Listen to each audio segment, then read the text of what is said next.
The kingdoms of this world, being material, may often find it necessary to employ physical force in the execution of their laws and for the maintenance of order. In the kingdom of heaven, true believers will not resort to the employment of physical force. The kingdom of heaven, being a spiritual brotherhood of the spirit-born sons of God, may be promulgated only by the power of the Spirit. This distinction of procedure refers to the relations of the kingdom of believers to the kingdom of secular government, and does not nullify the right of social groups of believers to maintain order in their ranks and administer discipline upon unruly and unworthy members. There is nothing incompatible between sonship in the spiritual kingdom and citizenship in the secular or civil government. It is the believer's duty to render to Caesar the things which are Caesar's, and to God the things which are God's.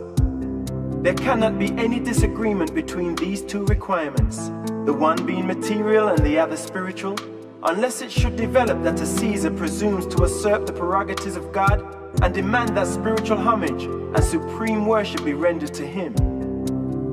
In such a case you shall worship only God, while you seek to enlighten such misguided earthly rulers, and in this way lead them also to the recognition of the Father in heaven. You shall not render spiritual worship to earthly rulers, neither should you employ the physical forces of earthly governments, whose rulers may sometime become believers in the work of furthering the mission of the spiritual kingdom. Sonship in the kingdom, from the standpoint of advancing civilization, should assist you in becoming the ideal citizens of the kingdoms of this world, since brotherhood and service are the cornerstones of the gospel of the kingdom. The love call of the spiritual kingdom should prove to be the effective destroyer of the hate urge of the unbelieving and war-minded citizens of the earthly kingdoms. But these material-minded sons in darkness will never know of your spiritual light of truth, unless you draw very near them with that unselfish social service, which is a natural outgrowth of the bearing of the fruits of the Spirit in the life experience of each individual believer. As mortal and material men, you are indeed citizens of the earthly kingdoms, and you should be good citizens, all the better for having become reborn spirit sons of the heavenly kingdom. As faith-enlightened and spirit-liberated sons of the kingdom of heaven, you face a double responsibility of duty to man and duty to God, while you voluntarily assume a third and sacred obligation: service to the brotherhood of God-knowing believers. You may not worship your temporal rulers, and you should not employ temporal power in the furtherance of the spiritual kingdom, but you should manifest the righteous ministry of loving service to believers and unbelievers alike. In the gospel of the kingdom there resides the mighty Spirit of truth, and presently I will pour out this same Spirit upon all flesh. The fruits of the Spirit, your sincere and loving service, are the mighty social lever to uplift the races of darkness, and this Spirit of truth will become your power-multiplying fulcrum. Display wisdom and exhibit sagacity in your dealings with unbelieving civil rulers. By discretion, show yourselves to be expert in ironing out minor disagreements and in adjusting trifling misunderstandings. In every possible way, in everything short of your spiritual allegiance to the rulers of the universe, seek to live peaceably with all men. Be you always as wise as serpents, but as harmless as doves. You should be made all the better citizens of the secular government as a result of becoming enlightened sons of the kingdom. So should the rulers of earthly governments become all the better rulers in civil affairs as a result of believing this gospel of the heavenly kingdom. The attitude of unselfish service of man and intelligent worship of God should make all kingdom believers better world citizens, while the attitude of honest citizenship and sincere devotion to one's temporal duty should help to make such a citizen the more easily reached by the Spirit call to sonship in the heavenly kingdom. So long as the rulers of earthly government seek to exercise the authority of religious dictators, you who believe this gospel can expect only trouble, persecution, and even death. But the very light which you bear to the world, and even the very manner in which you will suffer and die for this gospel of the kingdom will in themselves eventually enlighten the whole world and result in the gradual divorcement of politics and religion. The persistent preaching of this gospel of the kingdom will someday bring to all nations a new and unbelievable liberation, intellectual freedom, and religious liberty. Under the soon coming persecutions by those who hate this gospel of joy and liberty, you will thrive and the kingdom will prosper. But you will stand in grave danger in subsequent times when most men will speak well of kingdom believers, and many in high places nominally accept the gospel of the heavenly kingdom. Learn to be faithful to the kingdom, even in times of peace and prosperity. Tempt not the angels of your supervision to lead you in troublous ways, as a loving discipline designed to save your ease-drifting souls. Remember that you are commissioned to preach this gospel of the kingdom. The supreme desire to do the Father's will, coupled with the supreme joy of the faith realization of sonship with God. And you must not allow anything to divert your devotion to this one duty. Let all mankind benefit from the overflow of your loving spiritual ministry, enlightening intellectual communion, and uplifting social service. But none of these humanitarian labors, nor all of them, should be permitted to take the place of proclaiming the gospel.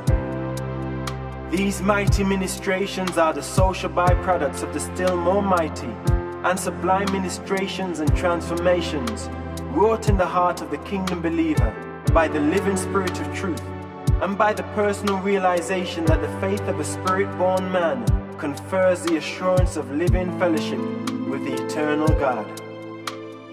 You must not seek to promulgate truth, nor to establish righteousness by the power of civil governments or by the enaction of secular laws. You may always labor to persuade men's minds, but you must never dare to compel them. You must not forget the great law of human fairness, which I have taught you in positive form. Whatever you would that men should do to you, do even so to them.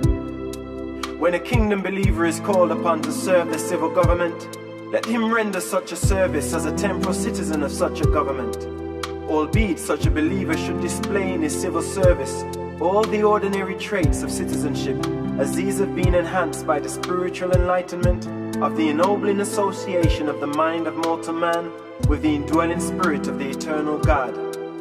If the unbeliever can qualify as a superior civil servant, you should seriously question whether the roots of truth in your heart have not died from the lack of the living waters of combined spiritual communion and social service.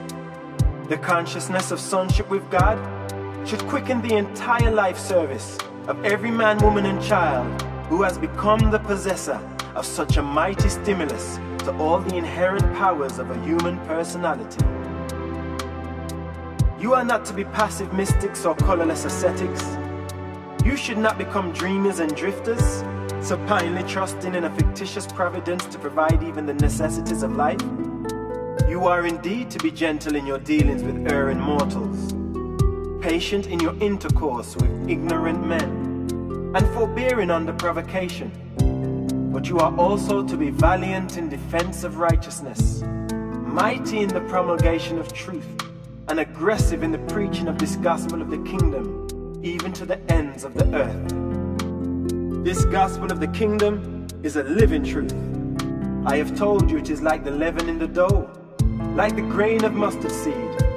And now I declare that it is like the seed of the living being, which, from generation to generation, while it remains the same living seed, unfailingly unfolds itself in new manifestations, and grows acceptably in channels of new adaptation to the peculiar needs and conditions of each successive generation. The revelation I have made to you is a living revelation, and I desire that it shall bear appropriate fruits in each individual and in each generation in accordance with the laws of spiritual growth, increase, and adaptive development. From generation to generation, this gospel must show increasing vitality and exhibit greater depth of spiritual power.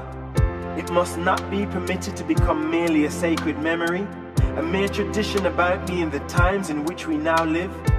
And forget not, we have made no direct attack upon the persons or upon the authority of those who sit in Moses' seat. We only offer them the new light, which they have so vigorously rejected. We have assailed them only by the denunciation of their spiritual disloyalty to the very truths which they profess to teach and safeguard. We clashed with these established leaders and recognized rulers only when they threw themselves directly in the way of the preaching of the gospel of the kingdom to the sons of men. And even now, it is not we who assail them, but they who seek our destruction. Do not forget that you are commissioned to go forth preaching only the good news. You are not to attack the old ways. You are skillfully to put the leaven of new truth in the midst of the old beliefs.